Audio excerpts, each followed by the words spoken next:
मैं तो कहांगा अलहमदुलिल्लाह शुक्र अल्लाह दा कि इस किस्म के बीज साडे मुल्क च भी आ रहे हैं। बेशक बाहर तो आ रहे हैं, लेकिन ये जी है ना यूनिवर्सिटी ने कहा कि 80 तो पोसा यूनिवर्सिटी ने 80 मन तो ज़्यादा यदी उम्मीद है सानू प्रोडक्शन निकलेगी। और जिस हिसाब से असें लाइए देखा ये 50 तो मिनीमम 50 60 70 80 82 तक भी टिलर है।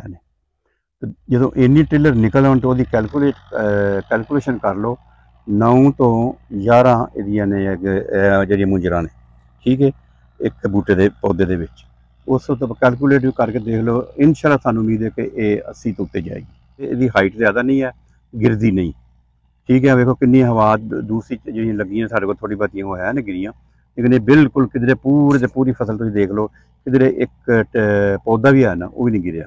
ये कोई बीमारी बिल्कुल जो सुनिया सी जो उन्हें दसिया सी वो बिल्कुल सही चीज़ है। ये बीमारी तो पाक है, तो बिल्कुल ये बीमारी कोई से एक किस्म की नहीं आई। एक तो ना कोई व्यू देख लो, कैमरा चेक कर लो, पूरा फसल जो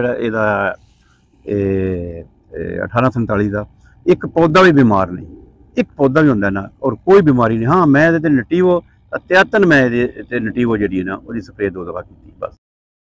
बिस्मिल्लाहिर्रहमानिर्रहीम। अस्सलाम वालेकुम वरहमतुल्लाहि वबरकातुहू। जनाबे वाला उम्मीद करता वहाँ कि सब लोग बिल्कुल फिट फाट हो सन। अज असी गल करनी है 1847 के बारे। 1847 जी है वो 1509 तो 1692 की एडवांस शक्ल है। वो बारे कुछ पूसा यूनिवर्सिटी के दावे हैं इंडिया के अंदर।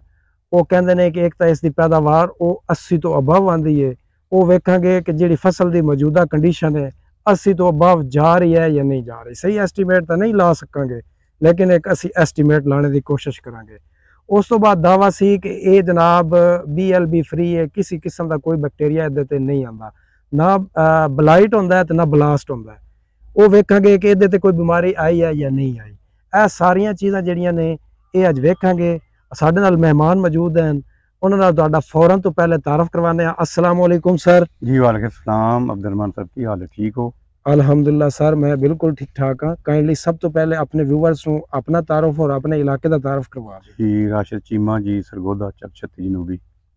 जज़ाकल्लाह। राशिद साहब, अज असी 1847 के बारे एक रिव्यू दे रहे हैं कि ये बारे जो भी दावा किया जा रहा सी वो ठीक है या नहीं है। असी सब तो पहले ये गल करांगे कि एवरेज के बारे जो दावा किया जा रहा सी ਤੁਹਾਨੂੰ ਕਿਵੇਂ ਫੀਲ ਹੁੰਦਾ ਹੈ ਕਿ ਇੱਕ ਤੀਲੇ ਦੇ ਵਿੱਚੋਂ इतने ज़्यादा तीले बन गए ने कि वाकई 80 तो उत्ते जा रही है? ये जी बिल्कुल मैं तो कहांगा अलहमदुलिल्लाह शुक्र अल्लाह दा कि इस किस्म के बीज साडे मुल्क च भी आ रहे हैं। बेशक बाहर तो आ रहे हैं, लेकिन ये जी है ना यूनिवर्सिटी ने कहा कि 80 तो पोसा यूनिवर्सिटी ने 80 मन तो ज़्यादा यदी उम्मीद है सानू प्रोडक्शन निकलेगी। और जिस हिसाब से असें लाइए देखा ये 50 तो मिनीमम 50 60 70 80 82 तक भी टिलर है। तो जो इन्नी टिलर निकल आन तो कैलकुलेशन कर लो 9 तो 11 एदियां ने जी मुंजरा ने, ठीक है, एक बूटे के पौधे के उस कैलकुलेट करके देख लो। इंशाअल्लाह सानू उम्मीद है कि ये 80 तो उत्ते जाएगी माशाअल्लाह। और फिर साडी कामयाबी, अगर 80 तो उत्ते जाए ना फिर साडी कामयाबी माशाअल्लाह जबरदस्त। मुजराल भी बहुत सर जबरदस्त है और इसकी टिलरिंग भी बहुत जबरदस्त है। इस चीज तो ये सन जाहिर हो रहा है कि इंशाअल्लाह ताला 80 उत्ते जाएगा इंशाअल्लाह। इंशाअल्लाह जी। दूसरा देखो ना तो ये हाइट ज़्यादा नहीं है, गिरदी नहीं, ठीक है। वेखो कितनी हवा दूसरी जी लगी साढ़े को थोड़ी बहुती वो है ना गिरियाँ, लेकिन ये बिल्कुल किधरे पूरे पूरी फसल तुम देख लो, किधरे एक पौधा भी है ना वो भी नहीं गिरिया। माशाअल्लाह जबरदस्त। ਇਹਦੇ ਵਿੱਚ ਉਹਨਾਂ ਕਿਹਾ ਸੀ ਕਿ ਅਸੀਂ ਇਸ ਦੇ ਤਣੇ ਨੂੰ ਮਜ਼ਬੂਤ ਕੀਤਾ ਹੈ, ਉਹ ਵੀ ਸਾਬਤ ਹੋ ਚੁੱਕਿਆ ਹੈ ਕਿ ਵਾਕਿਆ ਹੀ ਇਹ ਮਜ਼ਬੂਤ ਹੈ। ਬਿਲਕੁਲ। ਬਾਕੀ ਸਰ ਤੀਸਰੀ ਗੱਲ ਜਿਹੜੀ ਹੈ ਉਹ ਅਸੀਂ ਇਹ ਤੁਹਾਡੇ ਕੋਲ ਪੁੱਛਣਾ ਚਾਹੁੰਦੇ ਹਾਂ ਕਿ ਬਹੁਤ ਜ਼ਿਆਦਾ ਬਿਮਾਰੀ 1692 ਦੀ ਤਾਂ ਤਬਾਹੀ ਹੋ ਗਈ, ਬੜੀ ਬਿਮਾਰੀ ਆਈ ਹੈ। ਤੁਸੀਂ ਸਰ ਇਹ ਫਰਮਾਓ ਕਿ ਇਹਦੇ ਤੇ ਕੋਈ ਬਿਮਾਰੀ ਆਈ ਹੈ, ਕਿਹੜੀ ਆਈ ਹੈ, ਅਗਰ ਆਈ ਹੈ ਜਾਂ ਆਈ ਹੈ ਤਾਂ ਤੁਸੀਂ ਕਿਵੇਂ ਕੰਟਰੋਲ ਕੀਤਾ है? जी ये कोई बीमारी बिल्कुल जो सुनिया सी जो उन्हें दसिया सी वो बिल्कुल सही चीज़ है। ये बीमारी तो पाक है, तो बिल्कुल ये बीमारी कोई से एक किस्म की नहीं आई। एक तो ना कोई व्यू देख लो, कैमरा चेक कर लो, पूरा फसल जो 1847 का एक पौधा भी बीमार नहीं, एक पौधा भी होंगे ना, और कोई बीमारी नहीं। हाँ मैं नटीवो अत्यातन मैं नटीवो जी ना वो स्प्रे 2 दफा की बस।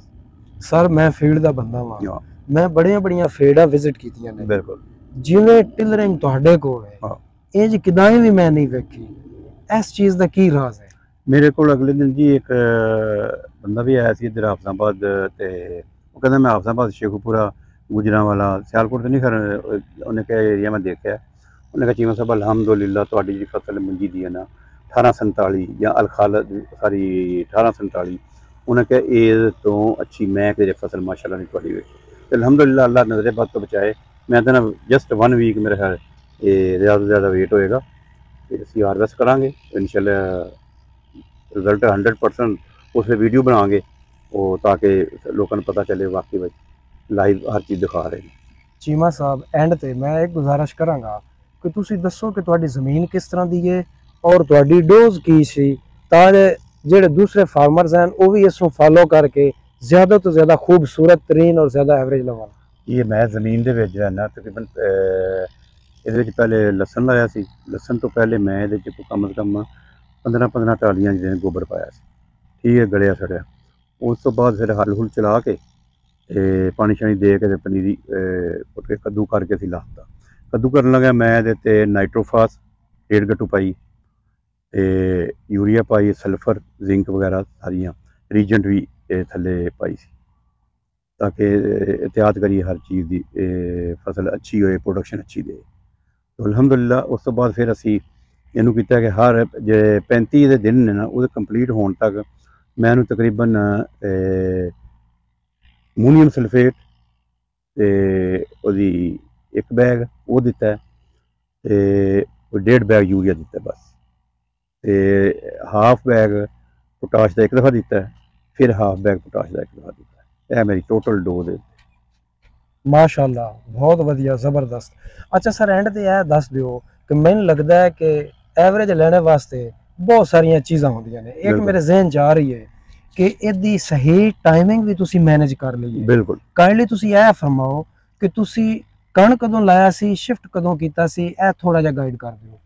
ਇਹ ਜੀ ਮੈਂ ਕਣ ਲਾਇਆ ਸੀ, ਕੋਈ ਐਗਜ਼ੈਕਟਲੀ ਡੇਟ ਨਹੀਂ ਯਾਦ ਜੋ ਆ ਰਿਹਾ, ਮੈਂ ਇਹ ਜੂਨ 'ਚ ਲਾਇਆ ਸੀ ਤੇ ਸਟਾਰਟਿੰਗ 'ਚ, ਤੇ ਮੇਰਾ ਖਿਆਲ ਹੈ ਜੁਲਾਈ ਦੇ ਪਹਿਲੇ ਹਫਤੇ 'ਚ ਰਹਿਣਾ ਜਾਂ 25 ਦਿਨ ਦਾ ਕਣ ਸੀ, ਅਸੀਂ ਲਾ ਦਿੱਤਾ ਸੀ ਵਿੱਚ ਪਨੀਰੀ। 25 ਦਿਨ ਦੀ ਪਨੀਰੀ ਜਿਹੜੀ ਸੀ ਨਾ ਉਹ ਅਸੀਂ ਇਹਦੇ 'ਚ ਟ੍ਰਾਂਸਫਰ ਕਰਤੀ ਸੀ। ਸਰ ਇਹ ਕਿਤਨੇ ਮਾਹ ਦੀ ਫਸਲ ਹੈ? ਇਹ ਜੀ ਕੋਈ 90 ਡੇਜ਼। ਅੱਛਾ ਸਰ ਐਂਡ ਤੇ ਇਹ ਫਰਮਾਓ ਕਿ ਇਸ ਵਾਸਤੇ ਪਰ ਏਕੜ ਬੀਜ ਕਿਤਨਾ ਤੁਸੀਂ ਯੂਜ਼ ਕੀਤਾ ਹੈ ਔਰ ਕਿਤਨਾ ਰਿਕਮੈਂਡ ਕਰਦੇ ਹੋ? ਪਰ ਏਕੜ ਜੀ ਮੈਂ ਤੇ ਯੂਜ਼ ਕੀਤਾ ਸੀ, ਮੇਰਾ ਥੋੜਾ ਜਿਹਾ ਪਰ ਏਕੜ ਦੇ ਹਿਸਾਬ ਤੇ 5 ਕਿਲੋ ਦੇ ਜਿਹੜਾ ਨਾ ਉਹ ਘੱਟ ਹੈ। ਇਹ 6 ਕਿਲੋ ਬੀਜ ਜਿਹੜਾ ਨਾ ਪਰ ਏਕੜ ਲਈ 100% ਸਹੀ ਹੈ। ਸਰ ਪੂਸਾ ਯੂਨੀਵਰਸਿਟੀ ਦਾ ਇਹ ਦਾਵਾ ਹੈ ਕਿ ਅਗਲੇ 5 ਤੋਂ 7 ਸਾਲਾਂ ਵਿੱਚ ਵੀ ਇਹਦੇ ਤੇ ਬਿਮਾਰੀ ਨਹੀਂ ਆਏਗੀ, ਇਹਦੇ ਬਾਰੇ ਕੀ ਕਹਿੰਦੇ ਹੋ? ਬਿਲਕੁਲ ਜੀ, ਫਿਰ ਹਾਜ਼ਰ ਮੌਕੇ ਤੇ ਵੇਖਿਆ ਤੇ ਮੈਂ ਤਾਂ ਨਾ ਥਰੂ ਆਊਟ ਕੋਈ ਬਿਮਾਰੀ ਨਹੀਂ ਆਈ ਇਸ ਤੇ, ਥਰੂ ਆਊਟ। ਉਹਨਾਂ ਨੇ ਕੋਈ ਟਿਲਰ ਡਰਾਈ ਹੋਇਆ ਹੋਏ, ਕੋਈ ਇਹ 'ਚ ਕੋਈ ਚੋਬੇ ਦਾ ਵੀ ਨਿਸ਼ਾਨ ਆਇਆ ਹੋਏ, ਕੋਈ ਕਿਸੇ ਕਿਸਮ ਦਾ ਕੋਈ ਹੋਰ ਮਿਕਸਿੰਗ ਹੋਈ ਹੋਏ, ਜਾਂ ਅਲਹਮਦੁਲਿਲਾ ਬਿਲਕੁਲ ਕਿਸੇ ਕਿਸਮ ਦੀ ਬਿਮਾਰੀ ਨਹੀਂ ਆਈ। 1847 ਦੇ ਫਿਊਚਰ ਦੇ ਬਾਰੇ ਤੁਹਾਡੇ ਕੀ ਰਿਮਾਰਕਸ ਹਨ? ਮੈਂ ਤੇ ਜੀ ਅਬਦੁਰਰਹਿਮਾਨ ਸਾਹਿਬ ਜੋ ਦੇਖ ਰਿਹਾ ਨਾ, ਮੈਂ ਤਾਂ ਕਹਿੰਦਾ ਜੀ 1847 ਤੋਂ ਜਿਹੜੀ ਇਹਨਾਂ ਅਗਲੇ ਸਾਲ ਛਾਈ ਹੋਏਗੀ, 1847 ਦਾ 5-10 ਸਾਲ ਜਿਹੜਾ ਫਿਊਚਰ ਹੈ ਨਾ ਬਹੁਤ ਬਰਾਈਟ ਹੈ। ਜਜ਼ਾਕੱਲਾ ਚੀਮਾ ਸਾਹਿਬ। ਸੀਡ ਵਾਸਤੇ ਲੋਕਾਂ ਨੂੰ ਜ਼ਰੂਰਤ ਹੋਏਗੀ ਕਿਉਂਕਿ ਬਹੁਤ ਮਹਿਦੂਦ ਮਿਕਦਾਰ ਦੇ ਅੰਦਰ ਲੱਗੇ ਹੋਇਆ ਹੈ। ਪਾਕਿਸਤਾਨ ਦੇ ਅੰਦਰ ਜਿਹੜੇ ਫਾਰਮਰ ਨੇ ਉਹਨਾਂ ਹੀ ਦੂਸਰੇ ਫਾਰਮਰ ਦੀ ਹੈਲਪ ਔਰ ਸਪੋਰਟ ਕਰਨੀ ਹੈ। ਮੈਂ ਗੁਜ਼ਾਰਿਸ਼ ਕਰਾਂਗਾ ਕਿ ਤੁਸੀਂ ਫਾਰਮਰਸ ਨੂੰ ਮੁਨਾਸਬ ਰੇਟ ਤੇ ਸੀਡ ਦਿਓ ਔਰ ਉਸ ਵਾਸਤੇ ਫਾਰਮਰ ਤੁਹਾਡੇ ਨਾਲ ਕੰਟੈਕਟ ਕਰਨਾ ਚਾਹਣਗੇ, ਕਾਈਂਡਲੀ ਆਪਣਾ ਨੰਬਰ ਬੋਲ ਦਿਓ। ਜੀ ਬਿਲਕੁਲ ਜੀ, ਹਰ ਰੇਟ ਦਾ ਮੈਂ ਸੀਡ ਆਪਣੇ ਕਿਸਾਨਾਂ ਭਰਾਵਾਂ ਨੂੰ ਜ਼ਰੂਰ ਦਿਆਂਗੇ, ਕਿਉਂ ਨਹੀਂ, ਤਾਂ ਕਿ ਉਹ ਔਰ ਇਨਸ਼ਾਅੱਲਾ ਉਹਨਾਂ ਨੂੰ ਪੈਕਿੰਗ ਕਰਕੇ ਬੜੇ ਅੱਛੇ ਤਰੀਕੇ ਨਾਲ 6 kg ਔਰ 12 kg ਦੀ ਪੈਕਿੰਗ 'ਚ ਉਹ ਇਸ ਤਰ੍ਹਾਂ ਹੀ 1 ਏਕੜ ਦਾ 1 ਬੈਗ 'ਚ ਹੋ ਜਾਏਗਾ, 2 ਏਕੜ ਦਾ 1 ਬੈਗ 'ਚ ਹੋ ਜਾਏਗਾ। ਇਨਸ਼ਾਅੱਲਾ ਬ੍ਰਾਂਡ ਬਣਾ ਕੇ ਤੇ ਕਿਸਾਨਾਂ ਨੂੰ ਦਿਆਂਗੇ। ਤੇ ਜਿਹੜੇ ਬਹੁਤ ਜਲਦੀ 'ਚ ਨੇ, ਅਗਰ ਕਿਸੇ ਜੀ ਤੁਹਾਨੂੰ ਮਿਲੇ ਨਾ, ਉਹ ਬੇਸ਼ੱਕ ਹੁਣ ਵੀ ਮਤਲਬ ਜਿਸ 10 ਦਿਨ ਬਾਅਦ ਹਾਰਵੈਸਟਿੰਗ ਹੁੰਦੀ ਹੈ ਉਹ ਬੁਕਿੰਗ ਆਪਣੀ ਕਰਾ ਸਕਦੇ ਨੇ, ਅਸੀਂ ਉਹਨਾਂ ਦੀ ਉਹ ਰੱਖ ਦਿਆਂਗੇ, ਜਦੋਂ ਮਰਜ਼ੀ ਲੈ ਜਾਣ। ਚੀਮਾ ਸਾਹਿਬ ਬਹੁਤ ਸ਼ੁਕਰੀਆ ਜਨਾਬ, ਤੁਸੀਂ ਬੜਾ ਆਪਣਾ ਕੀਮਤੀ ਟਾਈਮ ਕੱਢ ਕੇ ਸਾਨੂੰ ਟਾਈਮ ਦਿੱਤਾ। ਲਓ ਜੀ ਸੱਜਣੋ, ਅੱਜ ਦੀ ਵੀਡੀਓ ਤੁਸੀਂ ਵੇਖੀ 1847 ਦੇ ਬਾਰੇ। ਮੈਂ ਉਮੀਦ ਕਰਦਾ ਹਾਂ ਕਿ ਜਿੰਨੀਆਂ ਵੀ ਇਨਫੋਰਮੇਸ਼ਨਸ ਤੁਹਾਨੂੰ ਇਹਦੇ ਬਾਰੇ ਚਾਹੀਦੀਆਂ ਸਨ ਉਹ ਤੁਹਾਨੂੰ ਮਿਲ ਗਈਆਂ ਨੇ। ਫਸਲ ਤੁਸੀਂ ਆਪਣੇ ਮੌਕੇ ਤੇ ਵੇਖ ਲਈਏ, ਡਿੱਗੀ ਨਹੀਂ ਹੈ, ਕੋਈ ਬਿਮਾਰੀ ਨਹੀਂ ਆਈ ਔਰ ਬੜੀ ਕਾਮਯਾਬੀ ਨਾਲ ਤਿਆਰ ਹੋ ਚੁੱਕੀ ਹੈ। ਸੱਜਣੋ, ਇਸ ਵੀਡੀਓ ਵਿੱਚ ਇਤਨਾ ਹੀ ਸੀ। ਕਿਸੇ ਵੀ ਦੋਸਤ ਭਰਾ ਨੂੰ ਅਗਰ ਸੀਟ ਦੀ ਜ਼ਰੂਰਤ ਹੋਵੇ ਤੇ ਉਹ ਚੀਮਾ ਸਾਹਿਬ ਨਾਲ ਸਕਰੀਨ ਤੇ ਨਜ਼ਰ ਆਉਣ ਨੰਬਰ ਤੇ ਰਾਬਤਾ ਕਰਕੇ ਉਹ ਲੈ ਸਕਦੇ ਨੇ। ਇਸ ਵੀਡੀਓ ਵਿੱਚ ਇਤਨਾ ਹੀ ਸੀ। ਨੈਕਸਟ ਇਨਸ਼ਾਅੱਲਾ ਚੰਗੀ ਜੀ ਵੀਡੀਓ ਵਿੱਚ ਦੁਬਾਰਾ ਹਾਜ਼ਰ ਹੋਵਾਂਗੇ। ਉਸ ਵੀਡੀਓ ਤੱਕ ਇਜਾਜ਼ਤ, ਰੱਬ ਰਾਖਾ। अस्सलाम वालेकुम।